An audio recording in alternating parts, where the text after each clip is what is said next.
Good evening. We are at a different location, and I think Michael has probably been waiting close to, I would say we've been married for going on 15 years this year.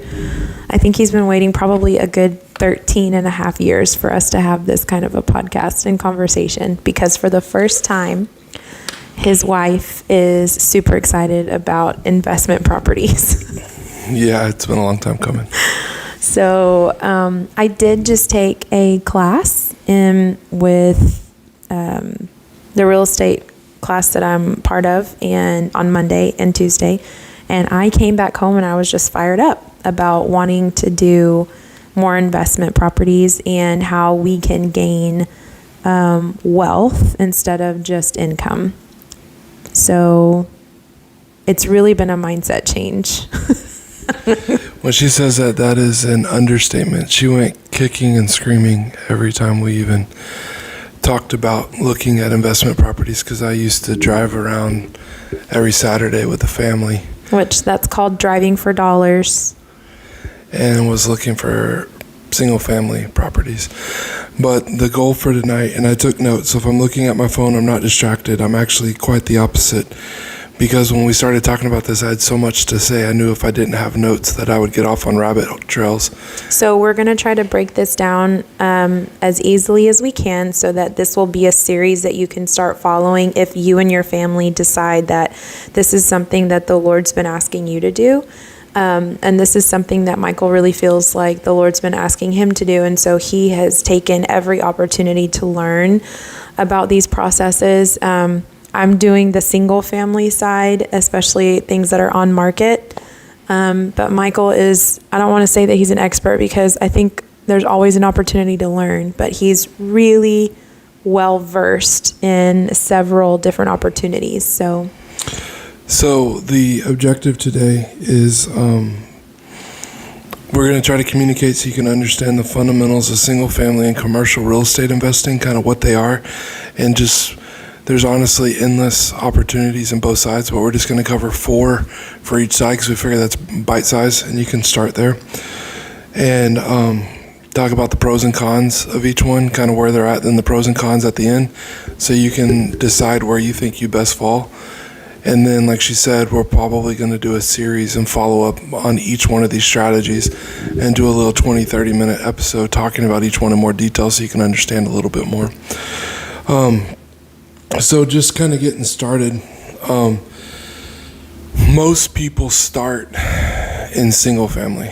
And single family, just to be clear, so according to the state of Texas, on the different promulgated forms, so if you look on TREC, that means the Texas Real Estate Commission, what they're doing is they've allowed the public to have access to forms that can be used in court in case of a litigation issue. So that's what the word promulgated means. It means that it has been made public. So if you would, if you've ever bought a house or gone through the process of purchasing a home, you probably are familiar with the 1-to-4 residential family contract. What that means is it's a single up to a 4-door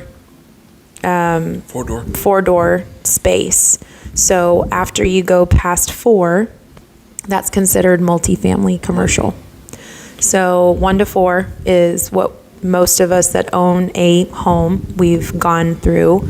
And then, of course, once you go past 4, but that's where it got its name. If you're wondering why is it called 1-to-4, 4 doors. That's what it means. Commercial. So start talking about starting investing in single family and what is investing in real estate. Investing in real estate is purchasing a real asset, some sort of land, house, duplex, single family, triplex, quadplex, commercial, anything like that, and then renting it out or using it in a form to make more income than what it costs you to either pay for the note or make income versus what it costs you to buy.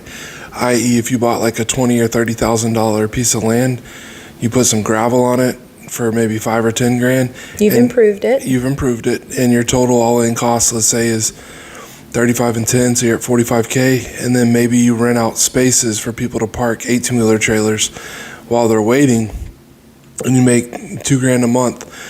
Maybe it's $10 a day or something per trailer, and you're able to fit all these trailers on there or whatever. So $2,000 a month times 12 months is $24,000. So you basically had a 50% return, a little under that, but about a 50% return on your investment. You spent 45 and you made 24 minus taxes and insurance and stuff like that. But essentially you had made 50% on that money in the first year, which is really good return, right? Whereas your checking account may get, a quarter of 1%. And that's something really simple to do. I know people don't think about that, but in this series, I really hope that he is able to articulate the many, many different opportunities that you can get into. It just depends on how much risk you're willing to put in for the reward. So the greater the risk, the higher the reward. So you have a risk tolerance, and that gets in here in a minute.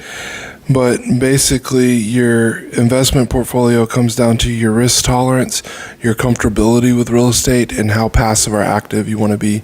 You said a word, portfolio. Can you elaborate on what that means? Portfolio, you'll hear that in different investing contexts, but it's basically a portfolio used to be like a big folder, right? And think of the folder holds a bunch of sheets of paper.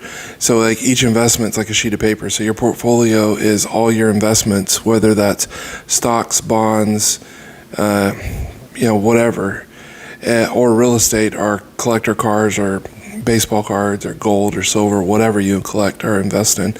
That constitutes a portfolio. In real estate, when they talk about a real estate portfolio, it's typically all the actual properties, real assets. Any kind of asset that they that's appreciating. own that is in that bucket, or usually it's in an LLC, or it could be in a trust, which we could talk about in another episode, because setting up and how you buy it is very important. Very different. Mm-hmm. But so the reason why would you invest in real estate? There's actually a lot of reasons, and then we'll get into the specifics.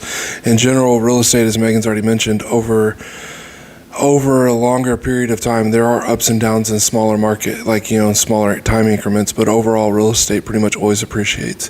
I think the average over the last 75 to 100 years is about 3%, a little less than that maybe, maybe 2 and some change. And something just to fully disclose, there is absolutely no guarantee that a property will appreciate within a certain amount of time. What I did learn in the investment class that I just took was that if you're willing to look at a property and think about it in terms of at minimum of 5 years, especially if you're considering a buy and hold, which we'll get into those different categories. But if you're considering that, just to think about a 5-year term minimum. Yeah. Minimum. On a buy and a hold. Yeah. In most real estate assets, there are classes and there are types that are months, and there are some that are weeks. And we can talk about those. Sorry if you heard Life Flight flying over. They fly over every night. Every day. But we can talk about those. But in general, real estate investing, you're talking years of investment. So it's not quick. And it's slow, incremental, gradual gains over a longer period of time, but it's traditionally a very stable asset. Mm-hmm. They always talk about the best time to buy a house was 10 years ago. Because usually 10 years ago, you think about the price, it was usually pretty much always cheaper than where it is now. And I want to add to that. So with the class that we took, like I said, I'd mentioned before, the greater the risk, the higher the reward. If you're thinking about real estate properties, you think of the different classes. So there's class A, B, C, and then wouldn't touch it with a 10-foot pole. Something that I learned in the investment class is if you're looking for something that would appreciate, you would want to look in the area that is wouldn't touch it with a 10-foot pole. And our instructor, I love the way he said it. He said, drive around in your car, go to the neighborhood that you would feel like even if you had a gun, you wouldn't feel safe in, and buy a property there, is what he said. And those markets, I'll add a caveat, those markets tend to be the most volatile. Mm-hmm. So they appreciate, but when the market turns down, they can also depreciate very fast. So you're usually the leading indicator. And you can also invest in an A and a B class if bought properly, because they will appreciate at a faster clip typically than a C, lower B, C, or even a D. And so there's ways that you can hedge, but you got to learn your market, which we'll get to later. But so first of all, we're already starting, so let's just talk about single family real estate. So most people start with single family because it's the easiest to get into.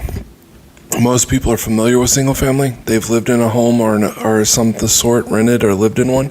They know what it generally takes to maintain one. Therefore, it's a lot easier to wrap their mind around. The financing or the purchasing is more I was actually going to traditional talk about the pros and the cons. and is more traditional to what people are accustomed to. There can be more exotic stuff when you get into commercial.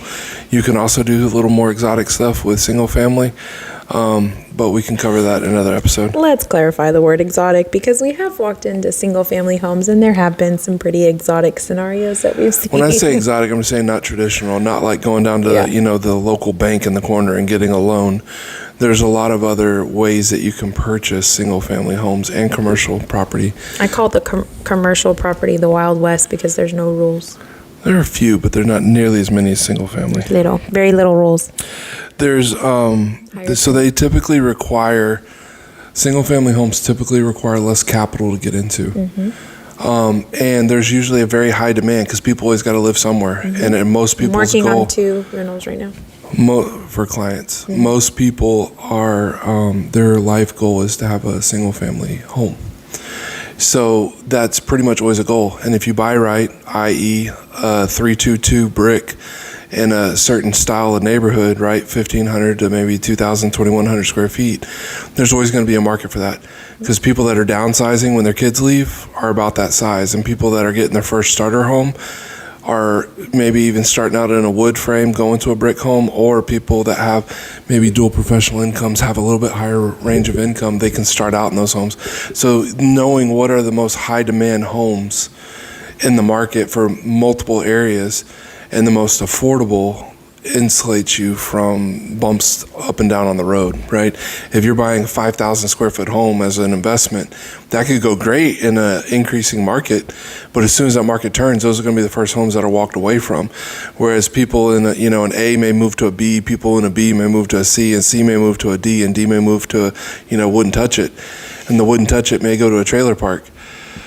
But you always have, if you buy in that sweet spot, you pretty much always have a clientele that's willing to buy it. And so it's about knowing your local market and knowing what's there. Or asking your local real estate professional. Local real estate professional to help you.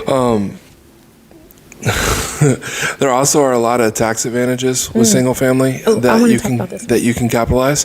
I will let my lovely bride talk about that. No, one of them that, so again, full disclosure, you have to understand that you're not a financial expert or a tax accountant. Well, that too. Yeah, no, but I was just But these are just ideas to whet your appetite to want to go look at different avenues of why you should invest. Yeah. So one of the ones that stuck out to me in the investment class, which again, Michael has been explaining to me for the past umpteen years, but the one that was most attractive to me was the 1031 exchange. So what that means is, to my understanding, correct me if I'm wrong, because I know I might get this wrong. A 1031 exchange allows you to resell the current rental, whatever profit you make from that, invest it into another property within that same year, so that you can defer capital gains tax. Can you explain what capital gains is? So long-term capital gains, there's long-term and short-term capital gains tax, but long-term capital gains tax is typically an asset that's been owned over a year, either a stock or anything that you own. You bought it and you sold it for a profit, and whatever the delta between what you bought and sold it for, so you bought it for 100 and you sold it for 150 because you fixed it, that 50,000 that you increased the value, that is considered it's called long-term capital gains that you end up paying taxes on, which is different than your earned income. And so if you can defer that, you don't lose that money. So I think depending on, what year when you're listening to this, it can be about 25%. So that means like a quarter out of every dollar that you earn, you have to give to the government, which is not attractive because the whole point of why you're doing this is to try to raise some earn funds, income. right? Yeah. So you want to think about long-term or you want to think about capital gains. And so a 1031 exchange, basically, if you, same scenario, you bought it for 100, sold it for 150. If you put that 50,000 back into another real estate asset in a prescribed time period, which is typically 6 months to a year, then the gains get rolled into that property and you defer actually paying the taxes on it. So in theory, you could indefinitely keep rolling those in where you don't have to pay them initially. Like you don't have to pay them. You can keep rolling it forward and multiplying. Did you want to talk about the mortgage interest deduction? Not yet, because I want to actually talk about the first strategy, because that's the whole reason why you do this, which is called a buy and hold. A buy and hold is like that. Let's say you bought an asset for 100 grand and you put 15, 20, 25 grand into it. This is not what some popular fixer-upper couples do that are on HGTV. That is called a fix and flip.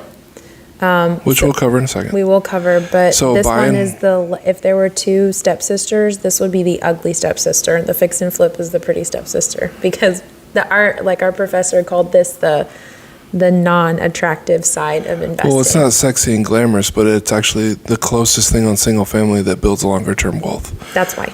Because it's not pretty and glamorous. It's like putting in a 401k. It's not pretty and glamorous for 35 years, but when you get to the end, you're like, wow. That's what a buy and hold is. Mm-hmm. Think of a buy and hold as if it's like a long-term 401k investment.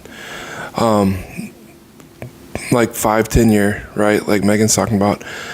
You're putting in money up front, and typically you still want to try to buy it under market value, do repairs. Ideally, you want either a distressed property or a distressed seller. So distressed financial situation, really a distressed seller, either financially or the property, because you want to buy it under market value because you made or lost your money when you bought it. So this isn't advice, but in your experience, whenever you've purchased a distressed property, what percentage do you try to stay under? I personally try to buy at 70% after repair value. So if after repair value is top of market for that house when it's completely fixed up, I try to buy 70% of that value minus repairs. Why? It sounds like I'm just asking for something ridiculous, right? Well, I got to put the repairs in, and then I'm at 70%. When I go to sell it, it's going to cost me roughly 10%, which puts me at 80. And if I can get that when I do a cash out refi, which we'll talk about in a minute, you can do a cash out refi on your home, typically between 75 to 80%, then I end up with zero money out of pocket because I can get all my money back from my rehab, from buying it and rehabbing it. And I may be out my closing costs, but you're talking a couple $1,000s versus tens of thousands of dollars. Yeah, in typically down closing payment. costs so you also have to understand, just really quick, if you haven't already, closing cost is different than a down payment. Closing cost is what it actually costs to close on the loan All the origination and fees paying and for the title prepaids and stuff company like to that. get the loan processed, which is different than the down payment. Which we can cover in another. The whole point of this one is to talk high level over all the just different understanding the process. stuff. So if you target trying to have your all-in cost around 80%, you can actually buy the house with essentially almost end up in the end no money out of pocket. Now you got to have money up front, but by the end you end up getting most of it, if not all of it, back, if you were able to buy in that strategy, which is why you would target that. Now you're going to say, Michael, that's crazy. No one's going to give me a house for that discount. Yes, we do it. I've bought houses at 40, 35, 30 cents on the dollar of what the after repair value is. Can you explain what that means? So if you think the dollar is 100% of the value, 30 cents on the dollar means I got it 70% off what it's worth once it's fixed up. Yeah. I bought the one we just sold was a $220,000 house when it was fixed up. It was appraised at, and we bought it for 72 and put 80 in it. Okay, now also you have to take into consideration, this is a Bible believing podcast, so we take everything from scripture. Before we make any purchase, we always ask the Lord for wisdom. And so when Michael told me about that particular house, when we drove by it, that was the house that wouldn't touch with a 10-foot pole. and there were things that were issues There with was that no house. floor in the house. You could walk in and fall to the dirt. There have been some was exotic things that took place in that house. Illegal activities. Like I said.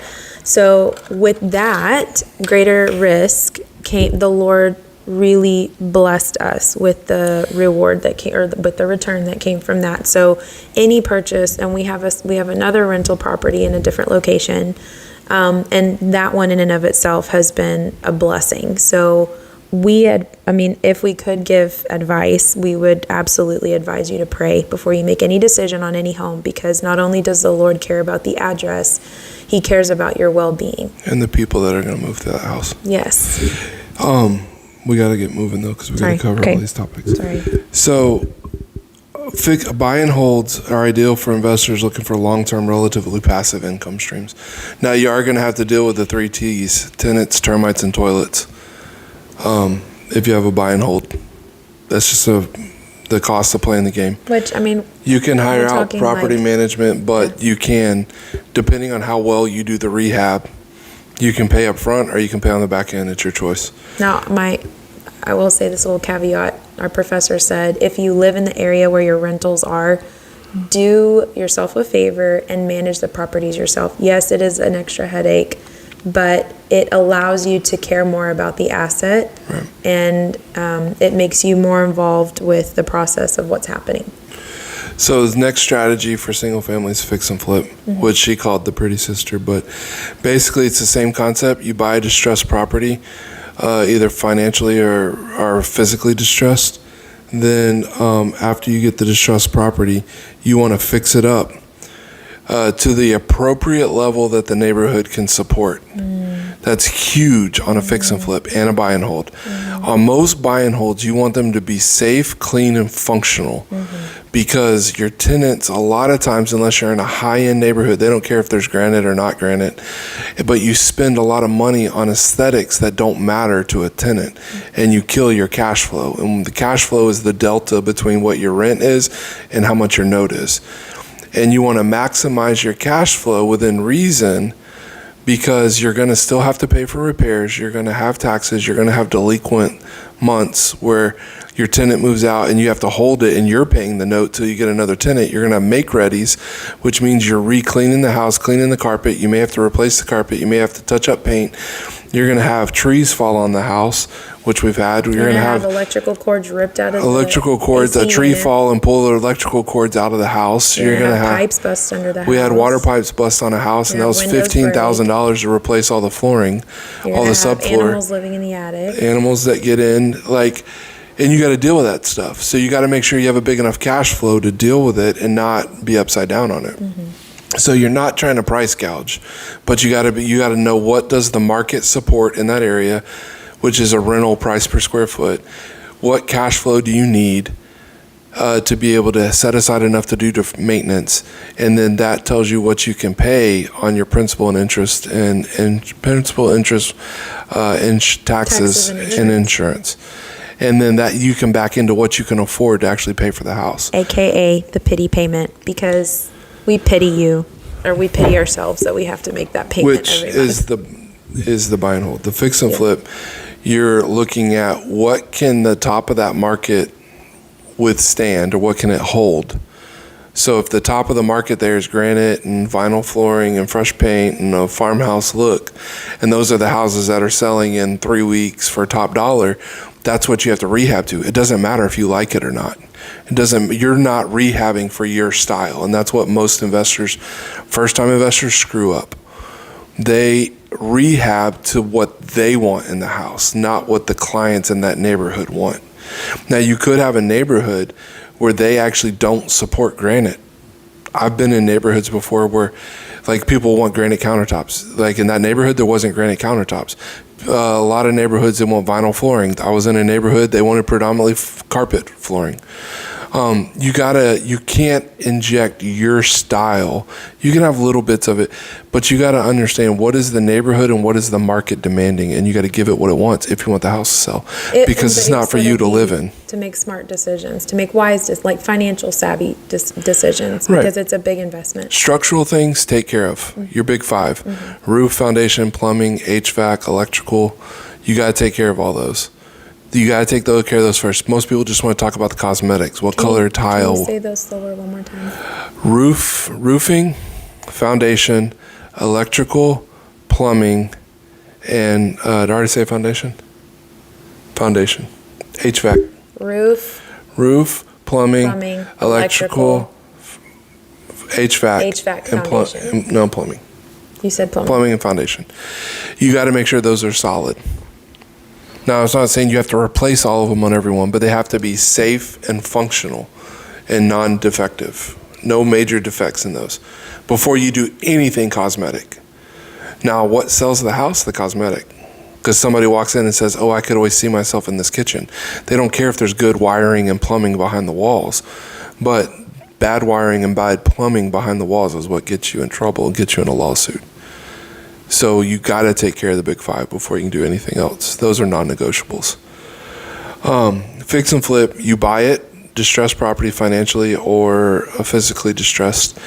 You fix the situation, which is why it's called a fix, and then you flip it, you put it back on the market. The idea in this is to have it renovated and back on the market within 90 days of buying it. Why? Mainly because you don't want your money tied up in it because you're trying to get it back out. And whatever analysis that you did when you bought it, you don't know what's going to happen in the market. Mm-hmm. A war could break out and all of a sudden the prices tank. Mm-hmm. Something could happen. You could have a pandemic. You know how many people I know that lost their shirt at the beginning of the pandemic because they were in the middle of a flip? Mm-hmm. I had a family. All the material was my dad was building a house and the material almost doubled overnight. Yeah. When we were working on my dad's house. They were building and so we had to slow down the build to resource material to get the cost back down. And so it's real. Like you don't know what's going to happen. So on a fix and flip, you want the house flipped around, fixed in as short of a period of time and back on the market within 90 days. Like we said, that only comes from the Lord. That wisdom only comes from the Lord. And I know that may be a foreign concept for people, but truly seek and ask him because only he knows what tomorrow brings. And a fix and flip, you live and die by the price point that you bought and the quality of the contractor that you use. Same thing technically on a buy and hold because when you fix it.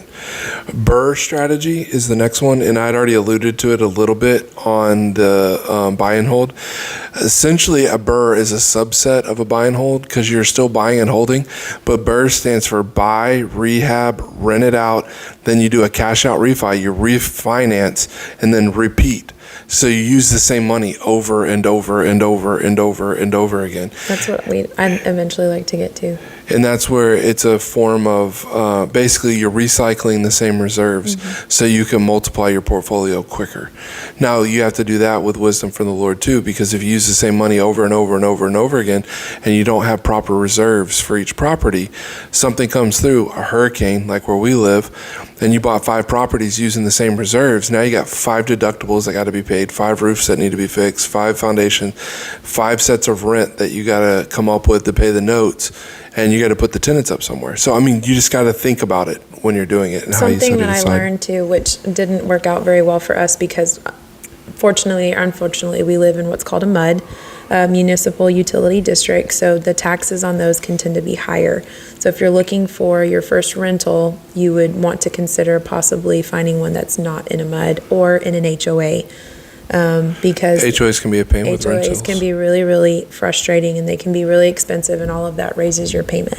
And honestly too, if you can avoid it, some people, unless you specialize in it, I would recommend not buying a rental in county where you have a septic and well. Tenants don't tend to take care of septics and wells. Toys don't do well in septics and wells. And there's just, but it's little things that you learn. Yeah. So the benefit of a BRRRR, you can purchase, you do the same thing that we just talked about, and you can use the same money over and over. It allows you to build your portfolio a little quicker with minimal upfront money relative to the number of assets that you're buying. Mm-hmm. So the last one I want to talk about in single family, and then we got to get to commercial because we're going to run short on time. The last one in single family is called house hacking, and this is more of a, I'm not going to say house recent. Hacking or ADUs. It's a more recent kind of, not super recent, but it is kind of, it's become more popular recent.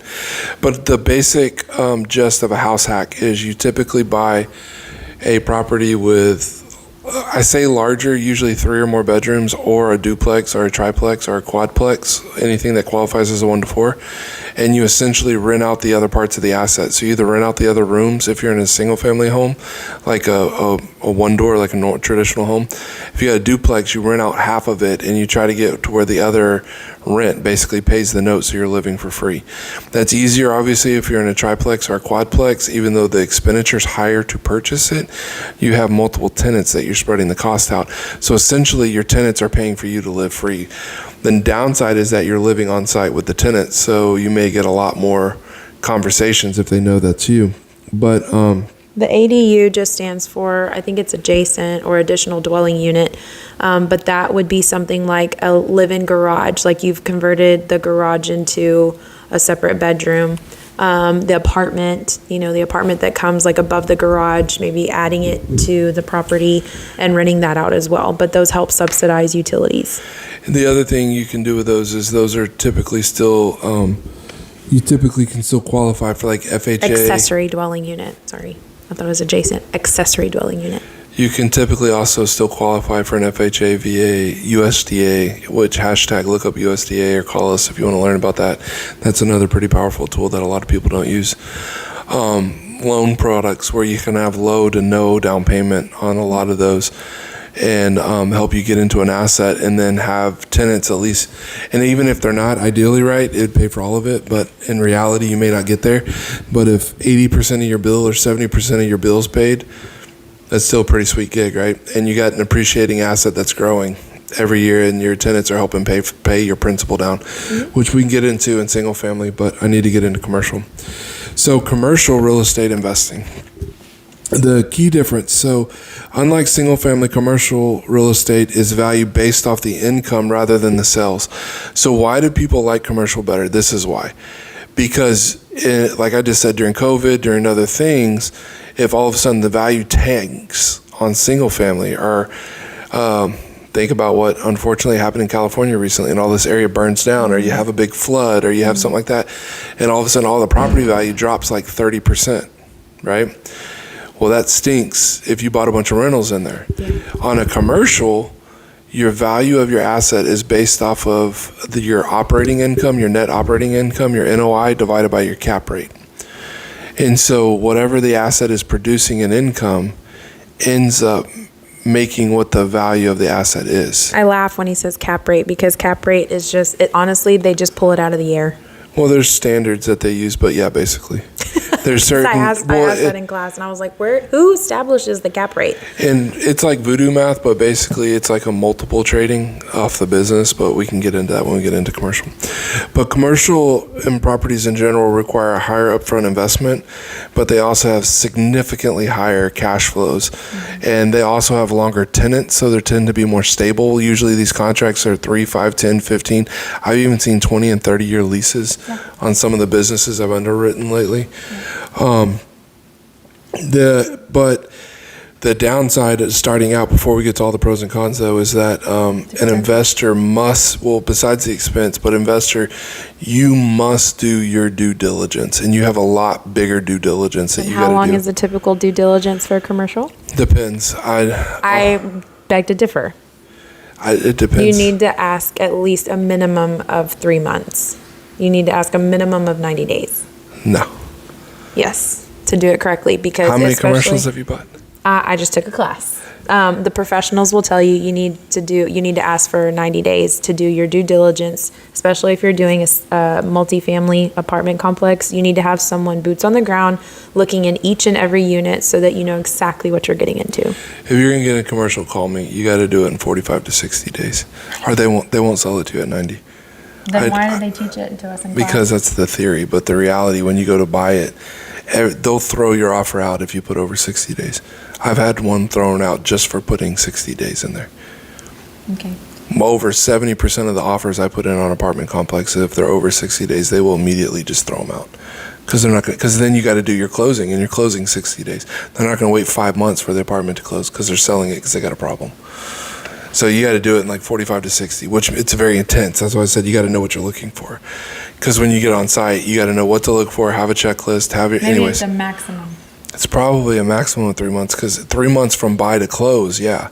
Yeah. That's that was a highlight target. that we had to have in our book. That's fine in theory. It's great in theory, yeah. And ideally, I'd like 4 or 5 months to do my due diligence. But a seller, I mean, that's like me going to, anyways. Okay.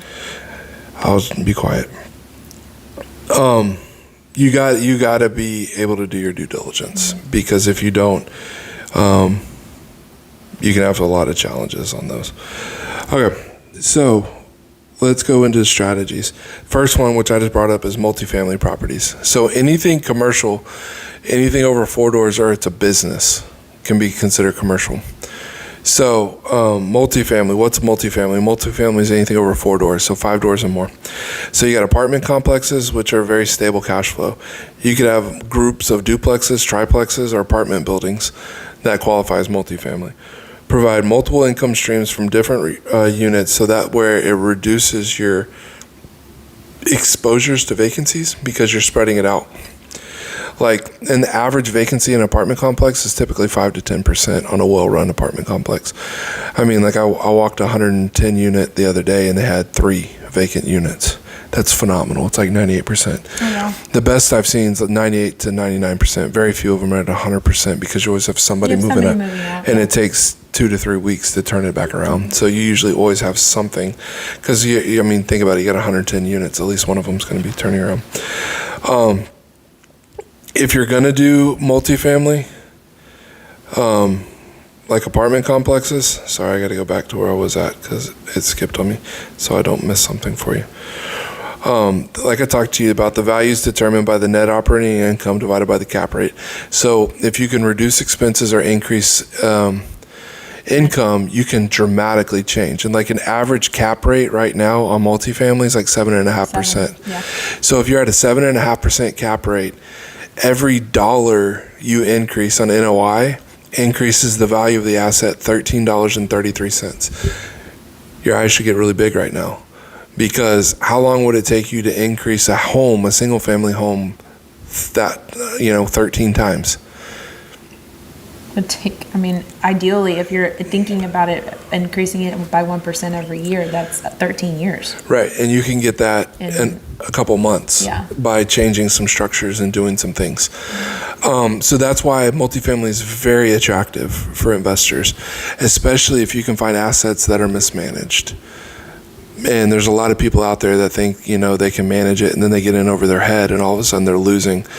I underwrote one 2 weeks ago that the guy was losing $45,000 a month, which is why I'm saying, like, you have to know what you're doing if you buy a multifamily, because you can make a lot of money with them, and you can, because you have a big community. I mean, think about it, you got 100 doors, like in that complex, making $400 a door per month.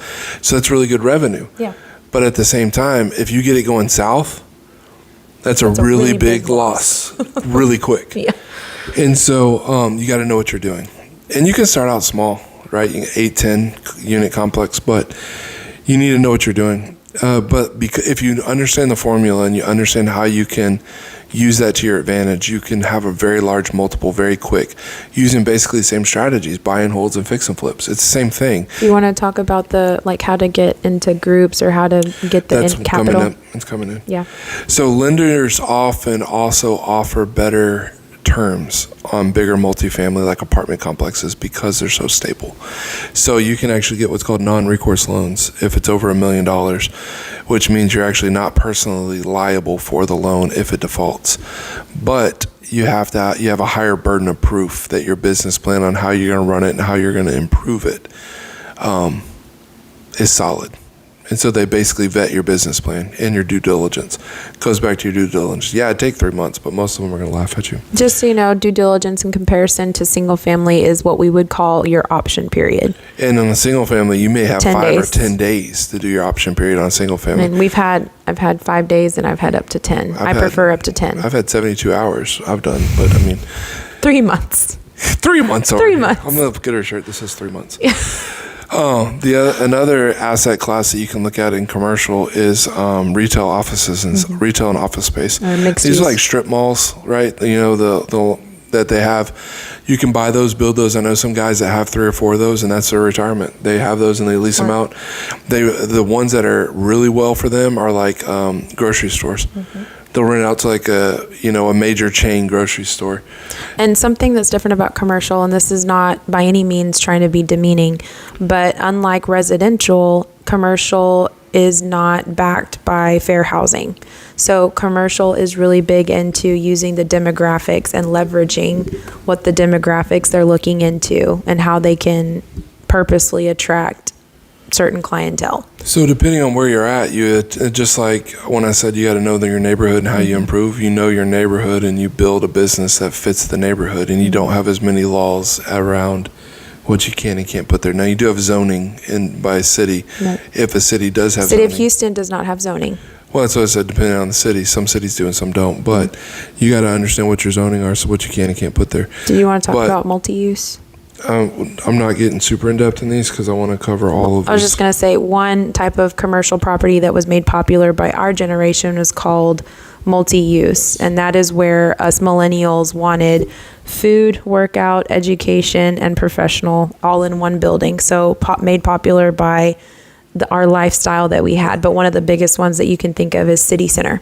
So at City Center, you have absolutely no need to drive a car, but you're able to get up in the morning. Shop. Yeah, get up in the morning, go eat breakfast, go have coffee, go to your office, work out in the middle of the day, go, run back to your apartment, shower, and then go back to work, and then home, catch a dinner all in one day and never use your vehicle. But that's been very, very popular, and it brings a lot of revenue for investors. Well, and that's what one of the things I was about to say is a couple of these points, and then I'm going to have to go to the next one. But one of the benefits of these is called a triple net lease. Yes. And essentially, the landlord shifts, once they sign the contract for that duration, almost all of the risk or all of the liability over to the tenant, even down to the maintenance. Like they're responsible for the maintenance, the utilities, the taxes, the insurance.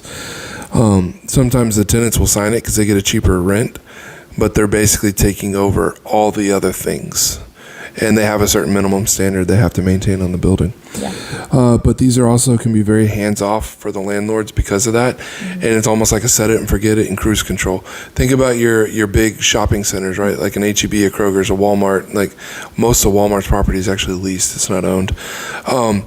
A lot of those big Targets, stuff like that, like those are big leases that those people stay for decades. Galleria. The Galleria was made by JCPenney's, the malls. Those are actually, there's a company that owns most of the malls, which a lot of them are shutting down now. But you buy these malls and they would bring in all these department stores, and the department stores would rent per square foot. Mm-hmm. But the key on this, like Megan said a minute ago, location is key. Mm-hmm. These are driven by foot traffic, and it's sad. Like you'll see a highway come in and bypass the town, and you'll see a whole section that used to be the heartbeat of a town die over the next 5 to 10 years because the traffic doesn't go by anymore. And so just understanding what the pros and cons are of that. The next one I want to talk about, which is bigger where we live, south of Houston, industrial and warehouses. This can be for, like, we have a very heavy industrial complex around here. And so there's a lot of niches that come with that and contractors that support it. So if you can find assets that feed that niche of what they need, those companies typically will sign 5, 10, 15, 20-year leases for buildings or spaces. Also think about like the oil field. When the oil's booming, they'll buy fields just to put mats and drill pipe at closer to the drill sites so they don't have to transport as far. You can just take raw land on the side of the road that has almost no improvement, put some caliche and dirt on it, and all of a sudden you're making tens of thousands of dollars a month from a company putting down some piping and stuff. So there's other things you can do in that. Warehouses, think of Amazon. Yeah, fulfillment centers was a big one. Fulfillment centers, warehouses, E-commerce. with e-commerce, all of that. Yeah, that's a really big one right now that we learned about. Think in of south class. of Dallas. You drive for like 4 miles south of Dallas. And it's It's fulfillment nothing centers. but warehouses where it used to be farm fields. Yeah. What is that road there, I-20? Anyways, the 99? highway, what? Is it 99? No, I think it goes east and west, so it's going to be an even number. I think it's I-20. Anyways, there's just hundreds and hundreds of warehouses and millions of square foot of warehouses, and those are huge. They take land that would have been considered like throwaway land and then not throwaway, but it wasn't as valuable, right? And then they turn it into warehouses. Another big one, talking about this, industrial stuff, but it's a medical offices. a lot of times the doctors already have enough issues with insurance and malpractice insurance and everything else. I know a lot of people that are non-doctors opening up medical offices for doctors to lease out. So they don't have to eat the cost of setting up the medical office. So, I mean, thinking outside the box and stuff like that. I mean, now something that's been made popular are studios where people can rent out podcasts. You know, I've seen actually here in Angleton, there was a house that they've converted into professional, like, podcasting or interview space. They stole one of my ideas. Sorry. It's all good. So the fourth one, and then we're going to get into wrap up. And this is what Megan was asking about earlier: syndication and REITs. I'll talk about syndications because I deal with those, and then I'll let her talk about REITs. The purpose of a syndication in a REIT is to make commercial investing more accessible for the everyday person. So syndications.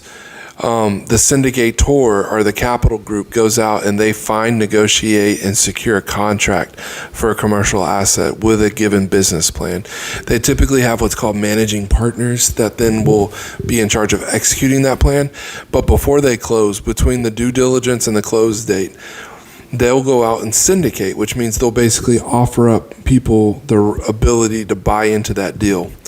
And they'll typically sell it anywhere from $25, $50, $75 to $100,000 chunks for equity in the deal.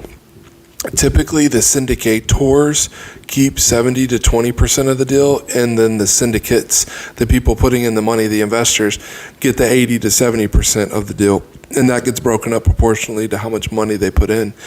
Now, when they're doing a syndication, the syndicators, the managing partners, capital group, whatever you want to call them, they will talk about their business plan and their projections of what they're going to do, how they're going to improve it, how much capital they need to raise, and what their expected returns are. Then the people that are investors that are putting money in decide if they want to invest in that or not. So it takes a $7, $8, $10, $20 million purchase more feasible, right? Because somebody could take maybe $100,000 out of their 401k, self-direct it into an apartment complex, and then buy into a $20 million apartment complex. And so it's just another way that they can diversify their portfolio, you hear it again, through a syndication to get some, and typically the syndications pay out quarterly, and then they have usually like a refi or a buyout around year 3 to 5. And they typically are 5 to 10 year investments that you're looking at. And think of it like a back-end loaded CD. Like you may get smaller returns at the beginning, and that's because they raise capital to improve and fix things.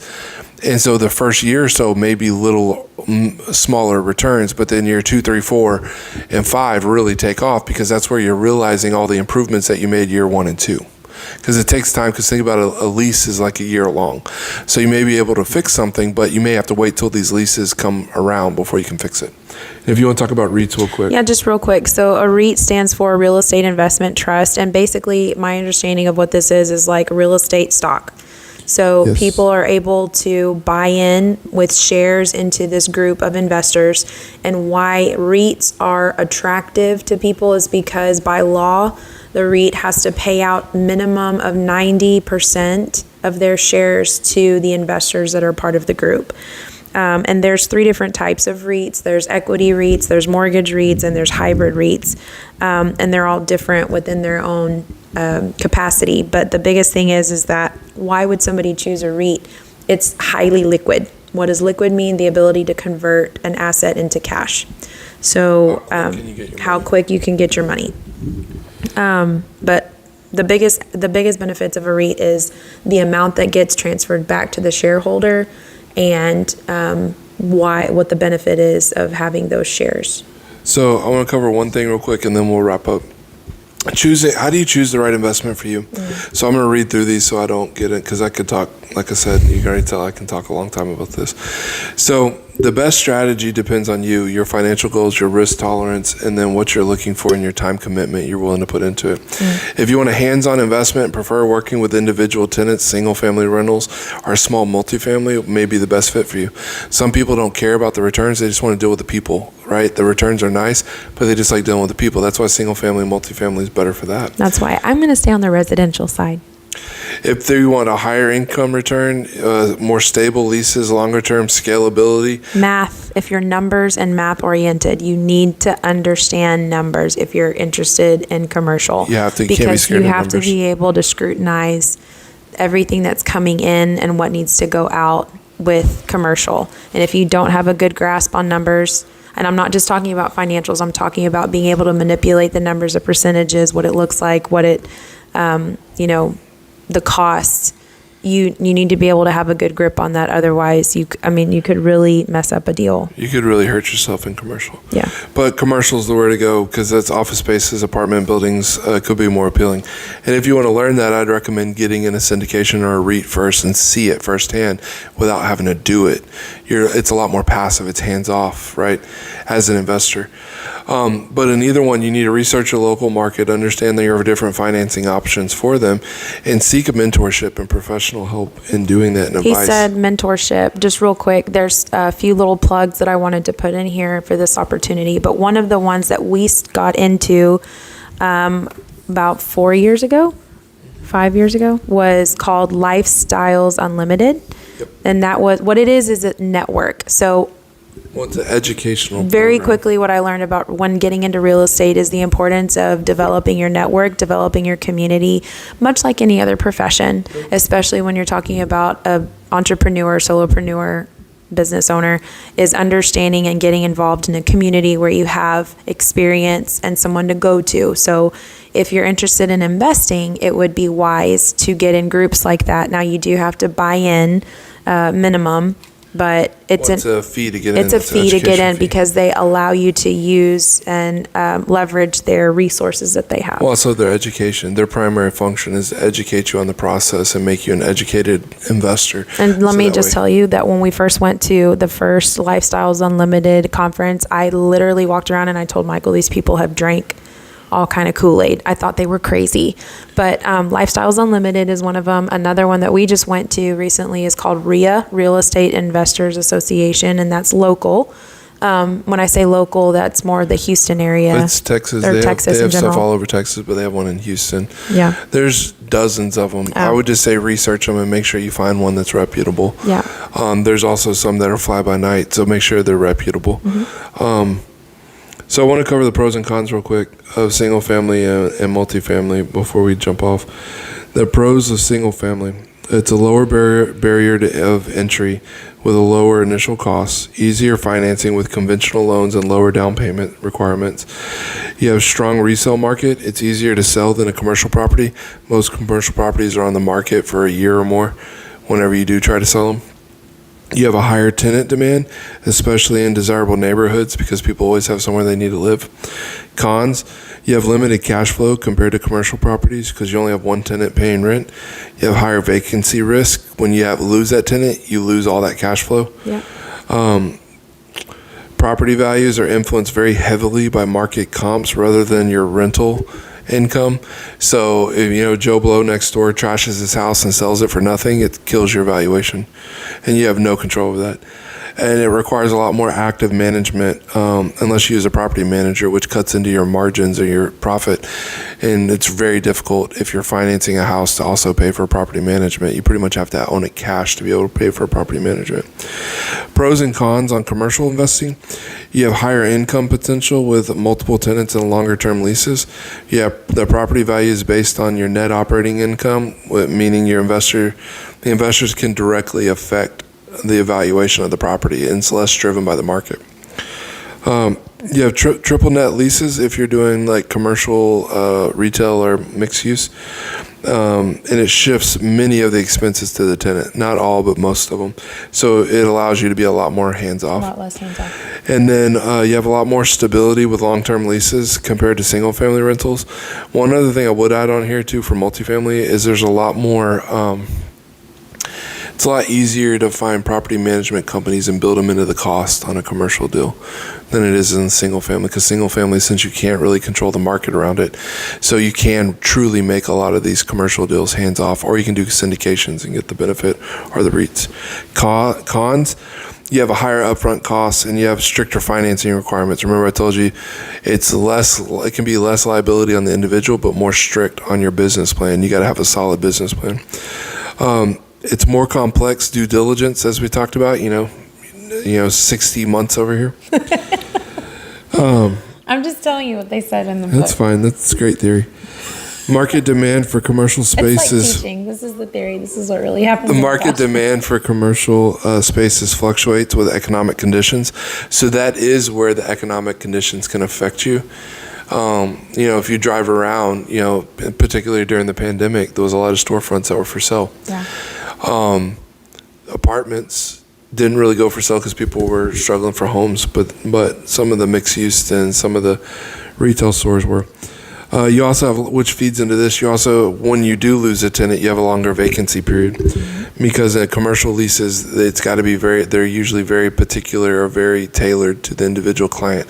So if someone moves out, it's very difficult to find someone just like that, right? And so then wrapping up,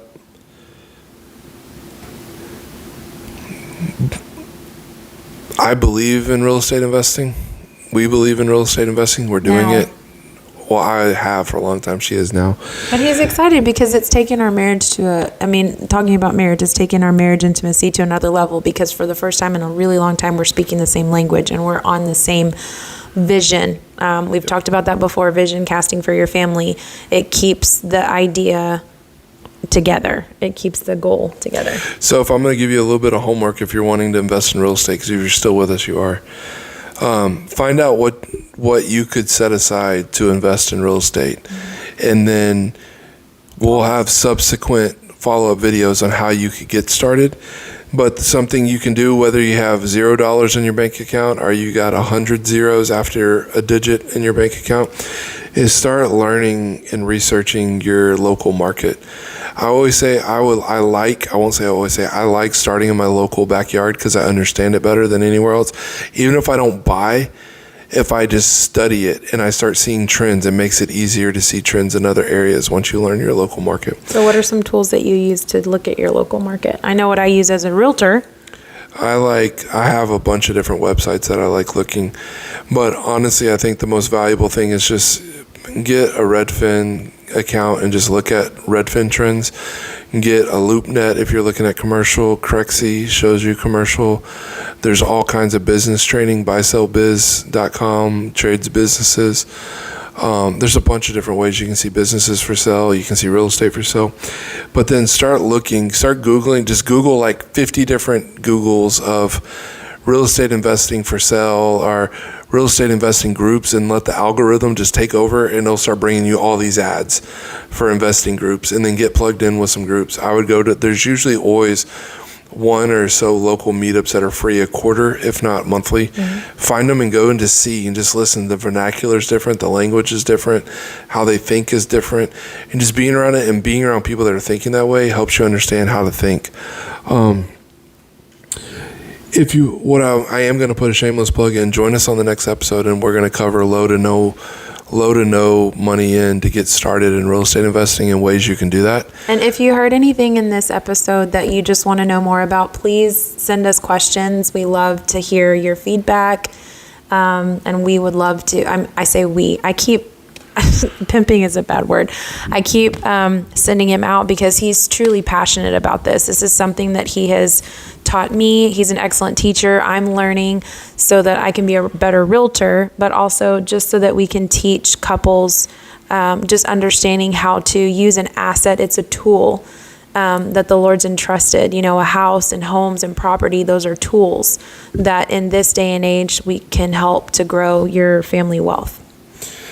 And we'll cover those, so stay tuned. If you have any questions or comments or specifics, you can message us or leave a comment below, and we'll get back with you on it. But we appreciate you sticking with us. This is the Chesed Marriage Podcast with Megan and Michael Spear. We'll see you next time for another episode of Real Estate Investing. Yay!